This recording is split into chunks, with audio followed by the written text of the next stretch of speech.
The study classes के online platform में आपका स्वागत, अभिनंदन है। तो कल अपन ने वर्ग एवं वर्गमूल वाली प्रश्नावली शुरू की थी, जिसमें अपन ने पढ़ा था कि वर्ग कैसे ज्ञात करते हैं, पूर्ण वर्ग संख्याओं के नियमों के बारे में पढ़ा था। आज थोड़ा वर्ग के और नियमों के बारे में पढ़ेंगे। कल तक अपन ने पढ़ा था कि अगर किसी संख्या के पीछे इकाई के अंक में 5 दिया हुआ हो तो उसका वर्ग कैसे ज्ञात करना है, अगर कोई संख्या सिंपल दी हुई हो तो उसका वर्ग कैसे ज्ञात करना है। डायरेक्ट देख के अपने को कि पूर्ण वर्ग संख्या है या नहीं है तो कैसे बताना है कि पूर्ण वर्ग संख्या है या फिर नहीं है। फिर अपन ने पढ़ा था आगे कि पूर्ण वर्ग संख्याओं के 2-3 नियम और पढ़े थे, कि जिसमें पढ़ा था अपन ने कि अगर शून्य की संख्या सम होनी चाहिए, 2, 3, 7, 8 आ रहा है तो वो पूर्ण वर्ग संख्या नहीं है इकाई के अंक में, और 1, 4, 5, 9 और 0 ये आ रहे हैं तो पूर्ण वर्ग संख्या है। फिर अपन ने पढ़ा था, फिर अपन आगे पढ़ेंगे आज कि वर्ग संख्याओं के और क्या क्या नियम होते हैं। ठीक है, अब आगे देखते हैं कि जो पूर्ण वर्ग संख्या होती है, वर्ग संख्याओं के नियम, या फिर ऐसे लिख दो वर्ग संख्याओं के नियम। वर्ग संख्या के नियम। अब आगे अपन पढ़ेंगे कि वर्ग संख्याओं के और क्या क्या नियम होते हैं। तो मैं किसी भी वर्ग संख्या को विषम संख्या के योग के रूप में लिख सकते हैं। पहला नियम यह है कि किसी भी पूर्ण वर्ग संख्या को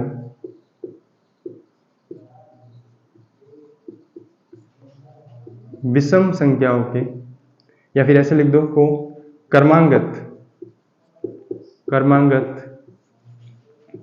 विषम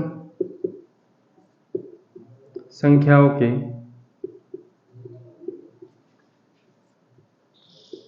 योग के रूप में लिख सकते हैं।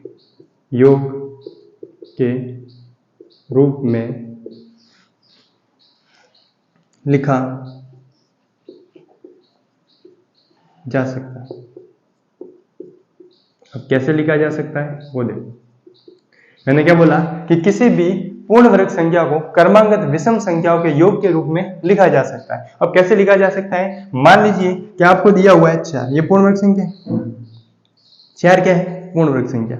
अब 4 पूर्ण वर्ग संख्या है तो इसको मैं कैसे लिख सकता हूं? क्रमांगत विषम संख्याओं के योग के रूप में लिख सकते हैं। कैसे लिख सकते हैं? क्रमांगत विषम संख्याओं के योग के रूप में। अब 4 को नहीं लेके यहां से समझने के लिए आसानी होगी आपको। देखो मैं पहले लेता हूं 1, क्रमांगत विषम संख्या ले रहे हैं अपन, 1 ले लिया। क्या ले लिया? 1 ले लिया। अब 1 को कुछ भी नहीं, 1 के साथ कोई नहीं जोड़ना है, 1 के साथ 1 ही रखा, इसका मतलब ये संख्या आ गई 1। इसके बाद में अपन क्रम से बढ़ते जाएंगे आगे, 1 प्लस दूसरी विषम संख्या लेंगे, क्रम यानी कि क्रमांगत यानी कि क्रम से आने वाले। इसके बाद में 2 आएगा, लेकिन 2 क्या है? सम है। तो इसके बाद में कौन सी विषम संख्या आ रही है? 3। तो यहाँ पर अपन क्या ले लेंगे? 3 ले लेंगे, ये 3 ले लेंगे। तो 1 प्लस 3 कितना हो रहा है? 4। आगे देखो और क्रम से विषम संख्या लेते हैं अपन, 1 के बाद में 3 और 3 के बाद में क्या आ रही है? 5। तो ये यहां से देखो 3 और 1 4 और 5 कितने हो गए? 9। अब आगे और क्रमांक देखो, 1 प्लस 3 प्लस 5 प्लस 5 के बाद में क्या आ रहा है? 7 आ रहा है। तो इनकी जब जोड़ करेंगे 1 2 3 और 4 कितना हो जाएगा? 16। फिर यहां से देखो 1 प्लस 3 प्लस 5 प्लस 7 प्लस 9 विषम संख्या ले ली। तो यहां से देखो 1 2 3 4 5 हो रहा है, इसका मतलब कितना आएगा? 25 आएगा। अब कहने का मतलब ये है कि जो भी पूर्ण वर्ग संख्या आ रही है अपने पास, ये वाली जो भी पूर्ण वर्ग संख्या आ रही है अपने पास, उनको क्रमांगत विषम संख्याओं में क्या कर सकते हैं? तोड़ सकते हैं। जैसे 1 तो 1 को तोड़ दिया 1 में, फिर 4 आ रहा है तो 1 प्लस 3 में, 9 आ रहा है 1 प्लस 3 प्लस 5, फिर 16 आ रहा है 1 प्लस 3 प्लस 5 प्लस 7, 25 आ रहा है 1 प्लस 3 प्लस 5 प्लस 7 प्लस 9। इसी प्रकार से अपन आगे बढ़ते हैं और संख्या लेते हैं, जैसे कि मैं संख्या लेता हूं 1 plus 3 plus 5 plus 7 plus 9 plus 11 plus 13 plus 15 plus 17 plus 19। अब इन सबको जोड़ना आसान है क्या? यानी कि जोड़ करने जाएंगे तो बड़ी हो जाएगी, सवाल क्या हो जाएगा? बड़ा हो जाएगा। तो यहां से देखो इन संख्याओं को गिनो, 1 2 3 4 5 6 7 8 9 10। संख्या कितनी आ रही है? 10 आ रही है। 1 2 3 कोई छूट तो नहीं की, 1 के बाद 3 3 के बाद 5 5 के बाद 6 नहीं 7 8 नहीं 9 11 13 15 16 नहीं और 17, 18 नहीं और 19, 1 2 3 4 5 6 7 8 9 और 10, कितनी संख्या आ रही है 10। यानी कि इन सब की जो जोड़ होगी वो 10 का क्या हो जाएगा वर्ग हो जाएगा, और कहने का मतलब है 10 का वर्ग कितना हो जाएगा 100 हो जाएगा। ये आपका उत्तर है। डायरेक्ट बिना जोड़ के आप बता सकते हो कि इन संख्याओं की जोड़ है वो कितनी होगी। तो जितनी संख्या आ रही है क्रमांगत, जितनी क्रमांगत क्या आ रही है संख्या आ रही है, उसका उत्तर उसका वर्ग हो जाएगा। यानी कि 10 संख्या आ रही है तो 10 का वर्ग हो जाएगा। ठीक है, ऐसे प्रकार से बहुत सारी संख्या आ रही हो, मान लीजिए 1 प्लस 3 प्लस 5 प्लस ऐसे ऐसे कितना जा रहा है बढ़ता जा रहा है, और मान लीजिए कि यहाँ पर टोटल कितनी संख्या आ गई 17 संख्या आ गई। कितनी संख्या आ गई 17 संख्या आ गई। इसका मतलब इसका उत्तर कितना हो जाएगा, इसका उत्तर कितना हो जाएगा 17 का वर्ग हो जाएगा। क्या हो जाएगा 17 का वर्ग हो जाएगा। क्या हो जाएगा उत्तर इसका 17 का वर्ग हो जाएगा। यानी कि जितनी क्रमांगत संख्या आ रही है, जितनी क्रमांगत संख्या आ रही है उसका क्या हो जाएगा ये वर्ग हो जाएगा। यानी कि 17 संख्या आ रही है, 17 का वर्ग कर लो, यानी कि कितना आ जाएगा 289, 289। इसका उत्तर कितना आ जाएगा 289 आ जाएगा। इसी प्रकार से अगर आपने संख्या ले ली और कितनी आ रही है 50 आ रही है, तो उसका उत्तर कितना आ जाएगा 50 का वर्ग आ जाएगा। क्या आ जाएगा 50 का वर्ग आ जाएगा। अब इसका उल्टा भी संभव है। देखो, अगर कोई संख्या पूर्ण वर्ग संख्या है, अगर कोई संख्या पूर्ण वर्ग संख्या है तो उसको क्रमांगत विषम संख्याओं में से घटाएंगे, क्रमांगत विषम संख्या को उसमें से क्या करेंगे घटाएंगे, तो उत्तर हमेशा लास्ट में 0 आएगा। तो उत्तर हमेशा लास्ट में क्या आएगा 0। जैसे कि मान लीजिए कि मैं एक संख्या ले लेता हूं, मान लीजिए कोई संख्या ले ली अपन ने, मान लीजिए कोई संख्या ले ली अपन ने, कितने ले लिए 15 ले लिए। कितने ले लिए 15 ले लिए। आपको बताना है कि ये पूर्ण वर्ग संख्या है या नहीं है। 15 को क्या बताना है पूर्ण वर्ग संख्या है या नहीं है। तो अब इस नियम के आधार पर आप कैसे बता सकते हैं कि पूर्ण वर्ग संख्या है या नहीं है। तो इसमें से क्या करो, एक एक कर्म से एक एक विषम संख्या को क्या करते जाओ घटाते जाओ। कर्म से एक एक विषम संख्या को क्या करते जाओ घटाते जाओ। जैसे अपन ने कितना लिया है 15 लिया है, तो सबसे पहले 1 को घटाओ। 15 में से कितना गया 1 गया, कितना रह गया 14 रह गया। अब इसके बाद में दूसरी संख्या कौन सी आ जाएगी उसको घटाओ। 14 में से कितना घटाओ, 1 के बाद में 3 घटा दिया, कितना आ गया 11 आ गया। कितना आ गया 11। फिर वापस क्या करते हैं अपन, 11 में से 3 के बाद में 5 घटाएंगे, कितना आ गया 6 आ गया। अब 6 में से क्या करेंगे अपन, कितने घटाएंगे 5 के बाद में 7 आ रहा है, इसका मतलब -1 आ गया। अब देखो यहाँ पर 0 आ रहा है, 0 से कम आ रहा है, 0 से क्या हो गया कम हो गया। अगर 0 आता तो ये पूर्ण वर्ग संख्या होती, लेकिन 0 नहीं आ रहा है, इसका मतलब ये पूर्ण वर्ग संख्या नहीं है। यहाँ पर 0 आता तो क्या हो जाती है पूर्ण वर्ग संख्या हो जाती है, लेकिन 0 के बाद में -1 तक जा रहा है, लेकिन 0 नहीं आ रहा है, इसका मतलब ये पूर्ण वर्ग संख्या नहीं, ये पूर्ण वर्ग संख्या नहीं है। समझिए, इस नियम के आधार पर इस प्रकार से बता सकते हैं अपन। देखो एक बार इसका स्क्रीनशॉट लो, फिर आगे बढ़ते हैं अपन।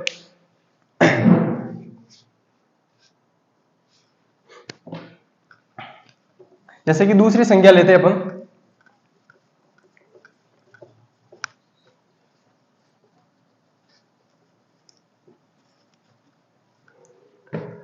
थोड़ा सा ऊपर लिखते हैं उसको, पर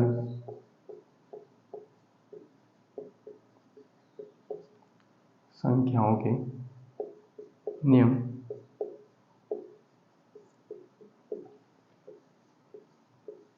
जैसे कि कोई संख्या मैं ले लेता हूं 16, कितना ले लिया फॉर एग्जांपल 16 ले लिया। अब 16 ले लिए तो ये क्रमांगत विषम संख्याओं की क्या करनी है अपने को घटाना है। क्रमांगत विषम संख्याओं को क्या करना है इसमें से घटाना है। देखो अपन घटा के देखते हैं। 16 में से 1 गया, यहां से मैं क्रम से घटा देता हूं, 16 - 1, 16 में से 1 गया, कितना रह गया 15 रह गया। अब दूसरी क्रमांगत विषम संख्या अपन घटाएंगे, 15 - 3 कितना आ गया 12। ठीक है, फिर 12 में से विषम संख्या दूसरी घटाएंगे, 5 घटाएंगे, अपन क्रम से घटा रहे, देखो 1 3 5, 5 को घटा दिया, कितना आ गया 7। फिर 7 में से वापस 5 के बाद में 7 घटाएंगे तो कितना आ गया 0। अब यहाँ देखो ये 0 आ रहा है, यहाँ पर क्या आ रहा है 0 आ रहा है। इसका मतलब क्रमांगत विषम संख्या को घटाने पर उत्तर क्या आ रहा है अपने पास 0 आ रहा है। इसका मतलब ये क्या है 16 पूर्ण वर्ग संख्या है। क्या है पूर्ण वर्ग संख्या है। क्या है ये पूर्ण वर्ग संख्या। देखो एक दूसरा उदाहरण और लेते हैं। जैसे कि अपन ने ले लिया एग्जांपल के लिए 38, कितना ले लिया 38 ले लिया। अब ये पूर्ण वर्ग संख्या है या नहीं, ये बोलेगा ऐसे कि क्रमांगत विषम संख्याओं को घटाकर, यानी कि क्रमांगत विषम संख्याओं के घटाव या फिर योग से बताइए कि ये 38 पूर्ण वर्ग संख्या है या नहीं है। नहीं तो अपन पहले से पता करके बता देंगे कि पीछे कितना आ रहा है इकाई में 8 आ रहा है, तो जिसके इकाई में 2 3 7 8 होगा वो तो पूर्ण वर्ग संख्या होगी नहीं। अपने को तो पता है कि ये पूर्ण वर्ग संख्या नहीं है, अपने को पता है कि ये पूर्ण वर्ग संख्या नहीं है। अब घटाकर कैसे बताना है, तो इसमें से सबसे पहले कितना घटाएंगे 1, फिर ये आ गया 37, फिर क्या करेंगे अपन, 37 में से कितना घटाएंगे, 3 घटाएंगे, ये 3 घटा दिया, कितना आ गया 34। फिर 34 में से कितना घटाएंगे, 5 घटाएंगे, कितना आ गया 29। फिर 29 में से क्या करेंगे अपन, 7 घटाएंगे, 7 घटाओ 9 गया, हाँ 2 रह गया 22। ठीक है, देखो एक घटा दिया 37, 37 में से 3 गया 34, 34 में से 5 गया 29, और 29 में से 7 गया तो 2 रह गया 22। अब 22 में से क्या करेंगे अपन, 9 घटाएंगे, कितना घटाएंगे 9, तो कितना रह गया, 2 गया 7 गया, 2 गया और 7 गया वहां से, तो कितना रह गया 13। अब यहाँ से 13 में से अपन कितना घटाएंगे, 9 के बाद में 10 और 11, कितना रह गया 2। अब वापस 2 में से कितना घटाना है अपने को, 11 के बाद में 13, माइनस के कितने आ जाएंगे, 11 आ जाएंगे, 0 से छोटा हो गया। जैसे 0 से छोटा हो गया और 0 नहीं आया, इसका मतलब ये पूर्ण वर्ग संख्या नहीं है, इसका मतलब ये पूर्ण वर्ग संख्या नहीं है। अगर पूर्ण वर्ग संख्या होती तो यानी कि क्या आता अपने पास, 0 आता, क्या आता 0 आता। तो ये बात आपको समझ में आ गई। दो क्रमांगत विषम संख्याओं का योग, क्रमांगत विषम संख्याओं का योग जितनी संख्या होती है उनके वर्ग के क्या होता है, बराबर होता है, उनके वर्ग के क्या होता है, बराबर होता है। जैसे कि इसको मैं सूत्र के रूप में लिखूं, सूत्र के रूप में लिखने जाए इसको अपन, तो देखिए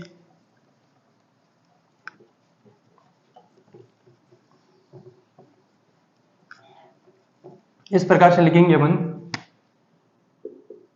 1 + 3 + 5 ऐसे ऐसे कहां से बढ़ रहा है, ऐसे ऐसे क्या हो रहा है, बढ़ रहा है, और कहां तक जा रहा है, n तक जा रहा है। अपने को पता नहीं है कितनी संख्या n, तो इनका जो उत्तर है वो हमेशा क्या आ जाएगा आपका, n² आ जाएगा, क्या आ जाएगा, n² आ जाएगा। ठीक है, अब दूसरे नियम की ओर बढ़ते हैं।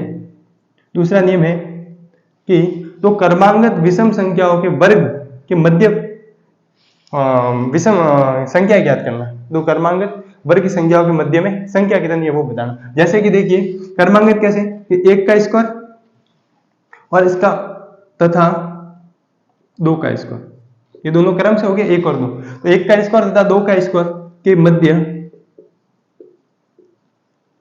प्राकृत संख्या या फिर संख्या कितनी संख्या होगी, कितनी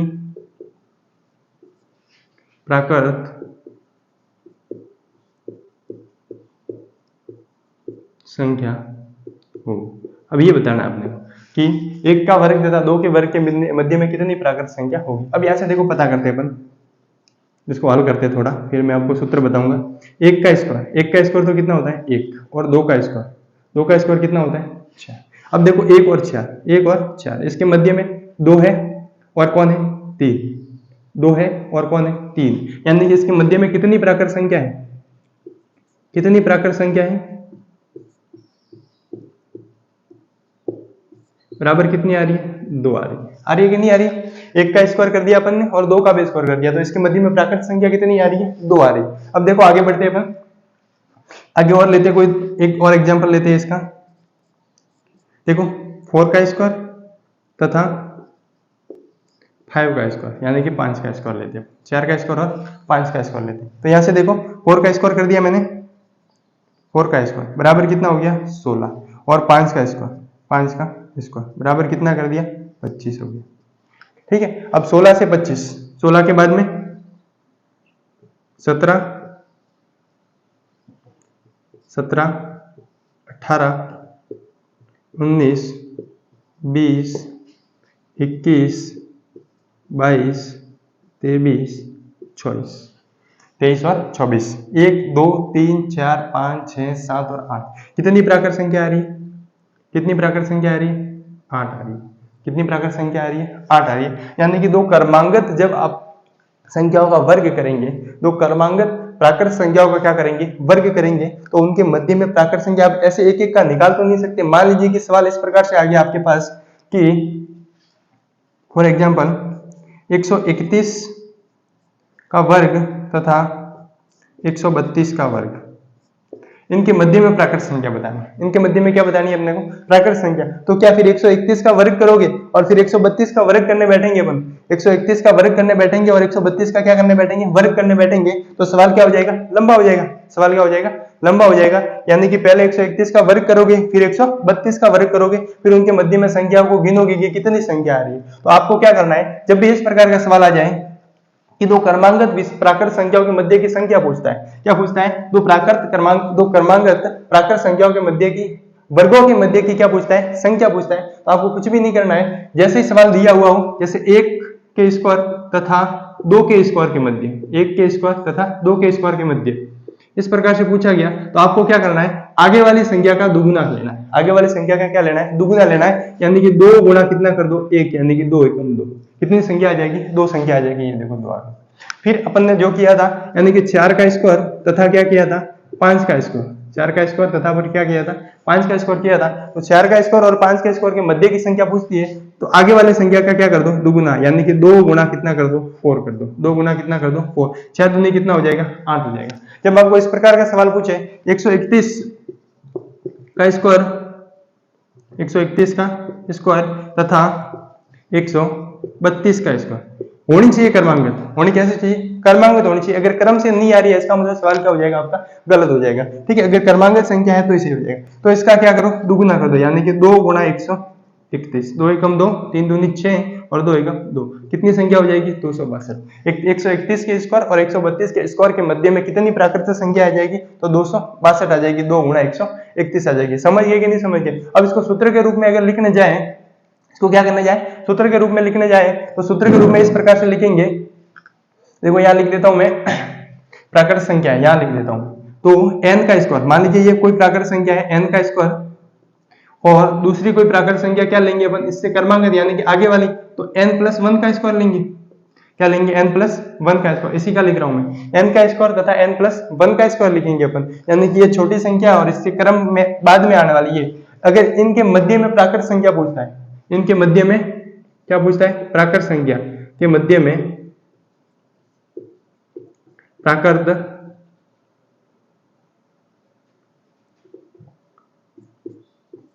संख्या, आपको क्या बताना है, सीधा 2n बताना है। क्या बताना है 2n बताना है। यहां पर तो क्या बताना था आपने को n स्क्वायर बताना था, और यहां पर क्या बताओगे आप, सीधा 2n बताओगे। क्या बताओगे 2n बताओगे। कंपटीशन एग्जाम में ऐसे सवाल आते हैं, डायरेक्ट कोई बड़ी संख्या दी हुई आ जाएगी और इधर भी कोई बड़ी संख्या दी हुई आ जाएगी और आपसे पूछेगा कि इनके मध्य में प्राकृत संख्याओं की संख्या बताइए।